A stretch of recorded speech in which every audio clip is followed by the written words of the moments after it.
200 பக்கம் ப்ரிப்பேர் பண்ணி பேசவே விட மாட்டேங்கிறாங்க. இருக்கேன் கேட்கறதுக்கும் பார்க்கறதுக்கும் மக்கள் இருக்காங்க, தயாரா இருக்கு.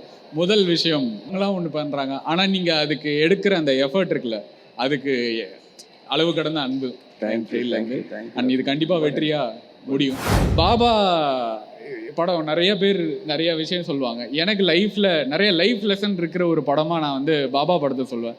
பாபா படத்துல இருக்கிற நிறைய சீன்ஸ் இதை பற்றி எக்ஸ்பிளைன் பண்ணுறத விட ஒரு பாட்டு நம்ம லைஃபே சொல்லும் அப்படின்னு சொல்லுவாங்கல்ல, அந்த மாதிரி வந்து வாலி சார் எழுதின அந்த மாயா மாயா சாயா சாயா அப்படின்ற பாட்டு. முத்து ஆல்பம், முத்து படத்தோட கம்போசிங் செஷன் போயிட்டுருக்கு. நைட்டு ரூமில் இந்த மாதிரி ரஹ்மான் சார் தனியாக, Rahman sir, K S Ravikumar sir, அப்புறம் ரஜினி சார், வைரமுத்து சார் தனித்தனியாக ரூமில் இருக்காங்க. இந்த அலெக்சாண்டருடைய தத்துவத்தை நான் வந்து உங்களுக்காக வந்து முத்து படத்தில் வந்து வைக்க போகிறேன் அப்படின்னு சொன்னார். மண்ணின் மீது மனிதனுக்கு ஆசை, மனிதன் மீது மண்ணுக்கு ஆசை, மண் தான் கடைசியில் ஜெயிக்கிறது, இதை மனம்தான் உணர மறுக்கிறது அப்படின்றது sir. Sunfeast Super Egg and Milk Biscuits presents Black Sheep's Superstar Salute. World record tribute by RJ Vignesh. Title sponsor Sunfeast Super Egg and Milk Biscuits. Super combo, super tasty. Presented by Super Saravana Stores, Super Store of Shopping World. Milky Mist Premium Dairy Products மற்றும் Saram Group of Institutions. Powered by Skin Envy, Skin Care Clinic. Experience world class treatments at affordable price. Vijaya Optical House for the love of luxury மற்றும் SVS. டேஸ்டியான பலகாரங்களுக்கு SVS மாவு வகைகள். Electronics partner Chroma, Tata Enterprise. Biryani partner Thoppi Vappa biryani. Beverage partner Coca-Cola. Venue partner Alpa Sky One. Black sheeps super ஸ்டாருக்கு salute அப்படின்னு சொல்லி தொடர்ந்து 50 மணி நேரம் பேச போகிறோம். என்ன பேச போகிறோம் அப்படின்னு தெரிஞ்சு தான் ஆரம்பித்தோம். நிறைய டேட்டா எடுத்தோம். அந்த டேட்டாவை பார்க்கும்போதே அப்பா இதெல்லாம் பேசலாம்ப்பா 50 மணி நேரம் அப்படின்ற அளவு டேட்டா இருந்துச்சு அவரை பற்றி. இது இல்லாமல் வர்றவங்க கண்டிப்பாக பேசுவாங்க. அவங்களாம் நம்ம வச்சிருக்க கதையை விட அதிகபட்ச கதைகளை சொல்கிறதுக்கு அவங்களும் தயாராக இருப்பாங்க. ஸோ 50 மணி நேரம்ன்றது ரொம்ப சாதாரணம் தான். இதில் நம்ம பார்த்துக்க வேண்டியது நம்மளுடைய ஸ்டாமினாவையும் குரலையும் மட்டும்தான். இவ்வளோதான் பேசிக்காக நம்ம யோசித்தது, அவ்வளோதான். ஸோ அந்த ஸ்டாமினாவையும் குரலையும் இப்போ சேர்த்து பார்த்துக்கிறது அவரோட வைப் தான். அதுதான் உண்மை. ஸோ அவரோட வைப்போட இங்கே வந்துட்டு இருக்க எல்லாருடைய ஆசைகளோட, எல்லாருடைய வாழ்த்துக்களோட தொடர்ந்து பேசிகிட்டு இருக்கோம். 26 மணி நேரங்களையும் கடந்து நம்மளுடைய இந்த வாக் மேரத்தான் போயிட்டு இருக்கு, டாக் மேரத்தான். அண்ட் இப்போது சில கமெண்ட்ஸை பார்க்க போகிறோம். அதுக்கப்புறம் நான் சொன்ன மாதிரி தலைவர்களுடைய பாடல்கள் பற்றி பேசுகிறதுக்கு ஒரு பாடல் ஸ்பெஷலிஸ்ட் அப்படின்னு வேறு சொல்லலாம். இன்ஸ்டாகிராமில் ஒரு இன்ஃப்ளூயன்சராக வந்து இப்போ இவருக்கு ஃபேன்ஸ் மீட் நடத்தினா கூட அங்கே வந்து இவர்கிட்ட டவுட் கேட்குற அளவு ஒரு பெரிய ரசிகர் பட்டாளத்தையே தனக்காக உருவாக்கி வச்சுட்டு இருக்கக்கூடிய ஒரு அனலிஸ்ட், ஆக்சுவல் அனலிஸ்ட், ஒரு லிரிக் அனலிஸ்ட் அப்படின்னு கூட சொல்லலாம். It's time to welcome Tamizhanda Ramesh அவர்கள் on to the stage of black sheeps super ஸ்டாருக்கு சல்யூட்.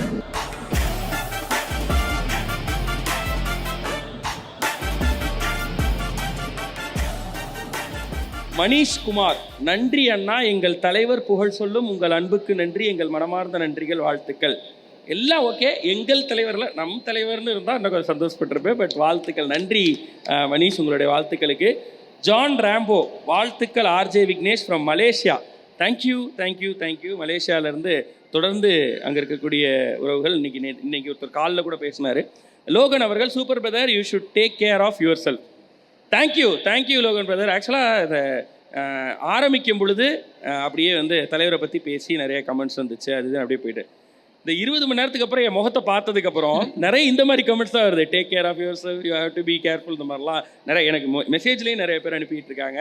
ரொம்ப சந்தோஷம். உங்களுடைய இந்த அன்பும் பாசமும் அரவணைப்பும் இருக்கிறவர்களையும் எதுவும் ஆகாது. நம்ம ஜாலியாக இதை முடிக்க தான் போகிறோம். சச்சின் ரஜினி அவர்கள், தலைவரின் புகழை பரப்பும் தம்பி விக்னேஷ்காந்த் அவர்களுக்கு பொள்ளாச்சி ரஜினிகாந்த் ரசிகர் நற்பணி மன்றம் ஆன்மீக குழு சார்பாக மனமார்ந்த வாழ்த்துக்கள். Thank you brother. சச்சின் ரஜினி அவர்களுக்கு நன்றி. அண்ட் உங்களுடைய பொள்ளாச்சி ரஜினிகாந்த் ரசிகர் நற்பணி மன்றத்திற்கும் நன்றி. சுமதி அருண், ரஜினி சார் மேலே எவ்வளவு பெரிய அளவு அன்பு இருந்தால் இந்த மாதிரி பண்ண முடியும், உங்கள் மீது மரியாதை கொடுக்கிறது.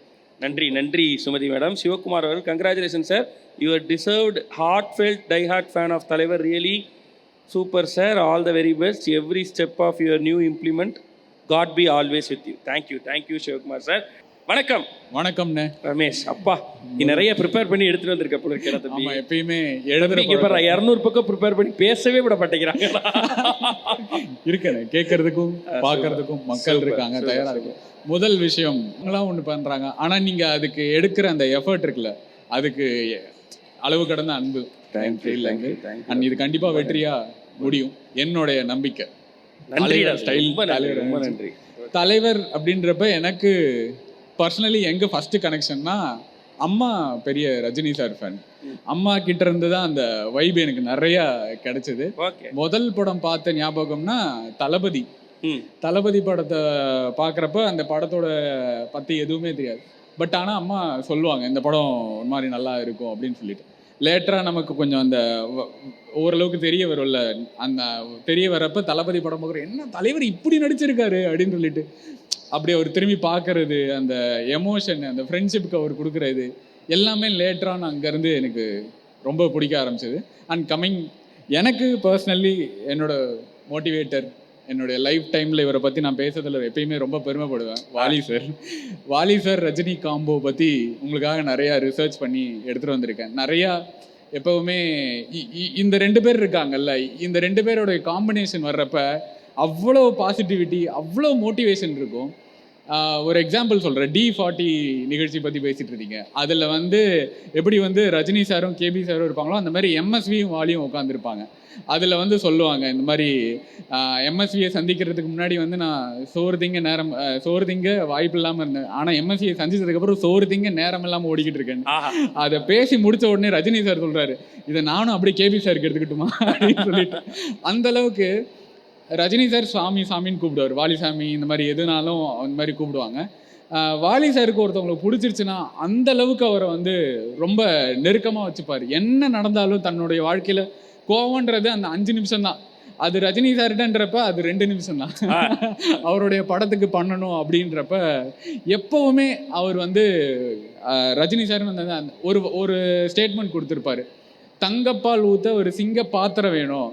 அந்த மாதிரி ரஜினி சாருக்கு எழுதுகிற ஒரு வரிகள் இருக்கு இல்லையா, அது எல்லாருக்கும் எழுத முடியாது. அது ரஜினி சார் சொன்னால் ஒரு சில பேர் கேட்பாங்க, ரஜினி சார் சொன்னால் அது நடக்கும் அப்படின்ற அந்த ஒரு திங்க பாத்திரமாக தான் அவர் இருந்திருக்காரு. அதனால் அவருக்கு எழுதுகிறப்ப அது it will goes on miles அப்படின்னு சொல்லுவாங்க. பாபா படம் நிறைய பேர் நிறைய விஷயம் சொல்லுவாங்க. எனக்கு லைஃப்பில் நிறைய லைஃப் லெசன் இருக்கிற ஒரு படமாக நான் பாபா படத்தை சொல்லுவேன். பாபா படத்தில் இருக்கிற நிறைய சீன்ஸ் இதை பற்றி எக்ஸ்பிளைன் பண்ணுறத விட ஒரு பாட்டு நம்ம லைஃபே சொல்லும் அப்படின்னு சொல்லுவாங்கல்ல, அந்த மாதிரி வாலி சார் எழுதின அந்த மாயா மாயா சாயா சாயா அப்படின்ற பாட்டு சிச்சுவேஷன் சொல்லிட்டாங்க. ரஹ்மான் சார் ரெடி பண்ணிட்டாரு, டியூன் ரெடி பண்ணிட்டாரு. இதுக்குள்ளே நீங்கள் வாழ்க்கையோடைய அர்த்தத்தையே சொல்லணும், வாழ்க்கையில் என்ன விஷயம் தேவையோ எல்லாத்தையுமே சொல்லணும், இதை நீங்கள் எப்படி எழுதுவீங்க அப்படின்றப்ப நீ ரஜினி சாரும் டைரக்டர் சாரும் இருக்காங்க, உட்காந்து அவர் எழுதி முடிச்சுட்டு மனுஷனோட எப்படி பழகணும் அதை சொல்லுங்க அப்படின்னோடனே அப்போ அவர் எழுதுறாரு, அந்த தண்ணியில் திரைக்கடல் மேல் என்னை துளியினை போல் நீ ஒட்டி ஒட்டாமல் இரு, மனுஷனோட எப்படி பழகணும், நீ அந்த தண்ணியில் எப்படி எண்ணெய் ஒட்டாதோ அந்த மாதிரி தாமரை இலை நீர் போல் ஒட்டி ஒட்டாமல் இரு, தாமரையில் அந்த நீர் எப்படி படாதோ அந்த மாதிரி ஒட்டியும் ஒட்டாமல் இருக்கிறது உன்னுடைய வாழ்க்கைக்கு போகும்.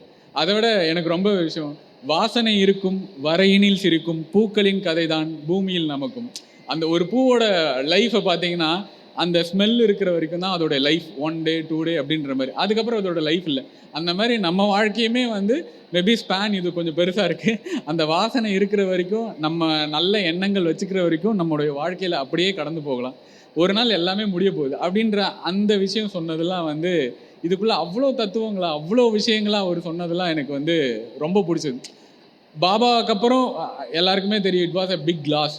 சந்திரமுகி அவங்க அப்ரோச் பண்ணுறப்ப எந்த பழைய லிரிசிஸ்ட் வேணாம், வைரமுத்து சார் இவங்க வாலி சார்லாம் எதுவும் வேணான்றப்ப அது எப்படி சாமி இல்லாமல் எப்படி அப்படின்ற மாதிரி முதல்ல அந்த சந்திரமுகி படத்துடைய கம்போசிங் போயிட்டு இருக்கப்ப வாலி சார் தான் எழுதணும், வாலி சார் தான் எனக்கு ஃபஸ்ட்டு பாட்டு வேணும்னு சொல்லிட்டு ரெக்வஸ்ட் பண்ணி கேட்டதுனால அப்புறமா தான் வாலி சார் உள்ளே வந்தார். உள்ளே இந்த மாதிரி கம்போசிங் செஷன் போயிட்டுருக்கு. வாலி சார் சுச்சுவேஷன் சொல்கிறாங்க, ஓப்பனிங் சாங்கு ரஜினி சாங் இதில் எழுதுங்க அப்படின்றப்போ முதல்ல எதுவுமே வரல. அப்படி உள்ளே போயிட்டு ரஜினி சாரே ஒரு இடத்துல சொல்லுவார், அந்த வெத்தலை பெட்டி எடுத்து அப்படி உள்ளே போட்டு போய் துப்பிட்டு வந்தார், தேவுடா தேவுடா 7 மடை தேவுடா அப்படின்னு சொல்லி அடிச்சுட்டா இருப்பாருங்க. அதில் வேற மாதிரி அதுக்குள்ளே அந்த பட்டுக்கோட்டை கல்யாண சுந்தரத்துடைய தத்துவம், அவருடைய ரசிகர்களை கனெக்ட் பண்ணுற மாதிரியான விஷயம். எங்கெங்கெல்லாம் அவர் ரசிகர்கள் இருக்காங்க, முடிவெட்டும் தொழில் செய்யும் தோழன் தான் இல்லையே நமக்கெல்லாம் ஏது அழகு, நதி நீரில் நின்று துணி தோய்ப்பவன் இல்லையே வேலுக்குமா.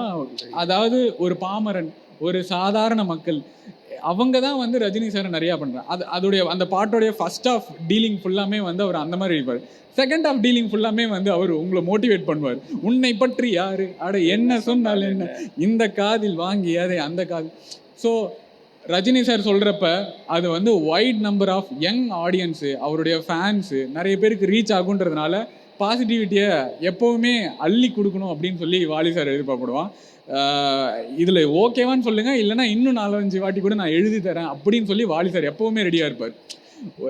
இப்போது கமல் சாரும் ரஜினி சாரும் வந்து ராஜா சார்கிட்ட கேட்குற மாதிரி தான், அவர் படத்தில் மட்டும் அப்படி எழுதிட்டீங்க, உன்னை நினச்சேன் பாட்டு படித்தேன்லாம் எழுதிருக்கீங்க, என் படத்தில் ஏன் இவ்வளோ எழுத மாட்டீங்கன்னு வரான் இந்த பக்கம் ரஜினி சார். அந்த பக்கம் கமல் சார் சொல்லுவார், என்னங்க தேவடா மாதிரி என்ட்ரி சாங் எழுதிட்டீங்க, எனக்கு தசாவதாரத்தில் வந்து பண்ணி கொடுங்க அப்படின்னு சொல்லி கல்லை மட்டும் கண்டால் வாங்கிட்டு போனார். இவங்க 2 பேரும் இதே வேலையை தான் பார்த்துருக்காங்க. கே. ரவிக்குமார் சட்டை இதே தான் பண்ணியிருக்காங்க, இளையராஜா சட்டை இதே தான் பண்ணியிருக்காங்க. இல்லை அந்த மாதிரி இப்போது மற்ற பாடலாசிரியர்கள் அப்படின்றப்ப வைரமுத்து சாரும் இவங்களுடைய காம்பினேஷனில் பல ஹிட்ஸ் பல பாட்டு சொன்னாலும் முத்து ஆல்பம் முத்து படத்தோட கம்போசிங் செஷன் போயிட்டுருக்கு. நைட்டு ரூமில் இந்த மாதிரி ரஹ்மான் சார் தனியாக, Rahman sir, K. Ravikumar sir, அப்புறம் ரஜினி சார், வைரமுத்து சார் தனித்தனியாக ரூமில் இருக்காங்க. அப்போ வந்து சொல்கிறாரு, அலெக்சாண்டருடைய லைஃப் ஹிஸ்ட்ரியை சொல்கிறாங்க. எல்லாத்தையுமே நான் வந்து வாழ்க்கையில் ஜெயிச்சிட்டேன், ஆனால் இங்கேருந்து போகிறப்ப என்னால் எதுவுமே எடுத்துகிட்டு போக முடியாது அப்படின்றப்ப நான் ஒரு வேளை அடுத்த நாள் சாகிறது தேதி வந்து அலெக்சாண்டருக்கு தெரிஞ்சிச்சு. நான் அடுத்த நாள் போகிறப்ப என் கை வந்து வெளியே அந்த சமப்பெட்டிக்கு வெளியே வந்து வெறுங்கையா அப்படி நீட்டிக்கிட்டே போகணும் அப்படின்னு சொல்லி அவர் கேட்பாராம். ஏன் அப்படின்றப்ப நான் இங்கேருந்து போகிறப்ப எதுவுமே எடுத்துகிட்டு போகல அப்படின்றப்ப இந்த அலெக்சாண்டருடைய தத்துவத்தை நான் வந்து உங்களுக்காக வந்து முத்து படத்தில் வந்து வைக்க போகிறேன் அப்படின்னு சொன்னார். அப்போ வந்து ஒரு பெரிய சர்ப்ரைஸ் ரஜினி சாருக்கு, எப்படி நீங்கள் வந்து இதை வைக்க போகிறீங்க அப்படின்றப்ப, மண்ணின் மீது மனிதனுக்கு ஆசை, மனிதன் மீது மண்ணுக்கு ஆசை, மண் தான் கடைசியில் ஜெயிக்கிறது, இதை மனம்தான் உணர மறுக்கிறது அப்படின்றப்ப, சார் என்ன சார் என்னென்னமோ சொல்லிட்டீங்க எப்படி சார் அப்படின்ற மாதிரி இது. அதே மாதிரி ஊக்கமூட்டும் வரிகள் அப்படின்றப்ப வைரமுத்து சாருடைய ஃபேவரட் லைனே இருக்குது, ஒருத்தவன் அவனை நம்பியே வரணும். அது யார் பாட்டில் சொல்கிறது? ரஜினி சார் மாதிரியான ஒரு படங்களில் தான் அது சொல்ல முடியும்னு சொல்லிட்டு, உன் கையை நம்பி உயர்ந்திடப்பாரு, உனக்கென எழுது ஒரு வரலாறு அப்படின்ற அந்த வரிகள்லாம் வந்து மெஜஸ்டிக் திங்கிங். அது ரஜினி சார் மாதிரியான ஆட்களுக்கு கொடுக்குறப்ப தான் அது வைட் ஆடியன்ஸ்க்கு போகும்னு சொல்லுவாங்க. அண்டு ரைட்டரில் இப்போ சமீப காலங்களில் நிறைய பேர் சொல்லுவாங்க, சுஜாதா சார் ரொம்ப மிஸ் பண்ணுறோம்ல அப்படின்னு. சிவாஜி படத்துக்கு முன்னாடியே வந்து முதல்வன் படத்துக்கு வந்து ஃபஸ்ட்டு அவங்க வந்து ரஜினி சாரை வச்சு தான் எழுதுனது படம் ஃபுல் ப்ராசஸ். அப்புறம் ரஜினி சார் கிடைக்கல, அப்புறம் அர்ஜுன் சார் பண்ணாங்க. அதுக்கப்புறம் வந்து சிவாஜி படம் பண்ணுறப்ப சார் இவருக்கு டைலாக் வந்து ரஜினி சார் நான் பார்த்துக்கிறேன் அப்படின்றப்ப அவருக்கு எழுதுகிற ஒவ்வொரு டைலாகையும் வந்து அவ்வளோ மெனக்கிடு வரான். அவர் சொல்ல அவர் பேசி காட்ட சொல்லு, இது ஓகே, இது அவர் ஃபேன்ஸுக்கு கரெக்டாக இருக்குல்ல, அவரை கேட்க சொல்லு, ஓகே சொல்லுன்னு சொல்லி வெற்றி விழாவில் வந்து பேசுகிறாரு. நான் என்ன எழுதி கொடுத்தாலும் பேசுவார், சில நேரங்களில் நான் என்னை பற்றியே எழுதினாலும் அவர் வந்து பேசிடுவார் அப்படின்றப்ப சுஜாதா சார்லாம் ஸ்டன். அப்புறம் எந்திரன் அவருடைய புக்கில் இருந்து அவருடைய படம் எடுக்கிறப்ப யாரை வச்சு எடுக்கிறீங்க அப்படின்றப்ப ரஜினி சார் வச்சு, அப்போ ஓகே தாராளமாக எடுத்துக்கோங்க, என்ன வேணும் எல்லாமே பண்ணிடுங்க. ரஜினி சாருன்றப்ப அந்த விஷயங்கள் எல்லாருக்குமே அவங்களுக்கு ஓப்பன் ஆச்சு. அந்த மனுஷனுக்கிட்ட இருக்கிற அந்த நேர்மையும் அந்த உண்மைத்தன்மையும் அந்த ஒரு அன்பும் நான் வந்து அதிகமாக பார்க்குறேன் இந்த மாதிரியான எழுத்து வட்டாரங்களில். நிறைய இன்னும் என்ன எழுதலாம். இப்போது ஜெயிலர் படத்தில் வந்து எல்லாரும் அந்த ஆந்தம் அலப்புற கிளப்புறோம் அப்படின்னு சொல்லுவாங்க, அது வந்து இப்போ இருக்கிற கரண்ட் ஆந்தம். ஆனால் ஃபார்எவர் லைஃப் ஃபுல்லாக சினிமாக்காரங்களுக்கும் ரஜினி சாருடைய ஃபேன்ஸுக்கும் ஒரு ஆந்தம் இருக்குது. அப்படியா? உங்களுக்கு ஞாபகப்படுத்துறேன், குசேலன் படத்தில் வந்து ஃபஸ்ட்டு பாட்டு அந்த சினிமா இது அதில் வந்து 2 விதமான ஒரு ட்ரிவியா இருக்கும். ஒன்று வந்து 75 வருடங்களை கடந்த சினிமா, அதுக்கு ஒரு ட்ரிபியூட் கொடுக்குற மாதிரி ஒரு விஷயம் இருக்கும். அதே பாட்டோட பிற்பாதி பார்த்தீங்கன்னா ரஜினி சார் பற்றின எல்லா விஷயங்களுமே இருக்கும். இப்போவுமே ஒரு சினிமாக்காரங்கள் அப்படின்றப்ப வர்றப்ப கூட சொன்னேன், உங்களை பற்றி ஒரு விஷயம் பேசணும்னு சொல்லி ரெட் கார்பெட்டில் கேட்குறப்ப சொன்னேன், எவரும் உழைச்சா உயர்ந்திடலாம் என்று எடுத்து காட்டுவது சினிமா தான், அதுக்கு யார் இங்கு சாட்சினா அட வேறு யாரு, நம்ம தலைவர் தான். இப்போ தலைவரை பற்றி பேசுறதுனால நீங்களும் ஒரு சாட்சி தான். எங்களை மாதிரியான இளைஞர்களுக்கு, எங்களை மாதிரியான கிரியேட்டர்ஸ்களுக்கு, எங்களை மாதிரியான பல ரசிகர்களுக்கு இதெல்லாம் ஒரு எடுத்துக்காட்டு.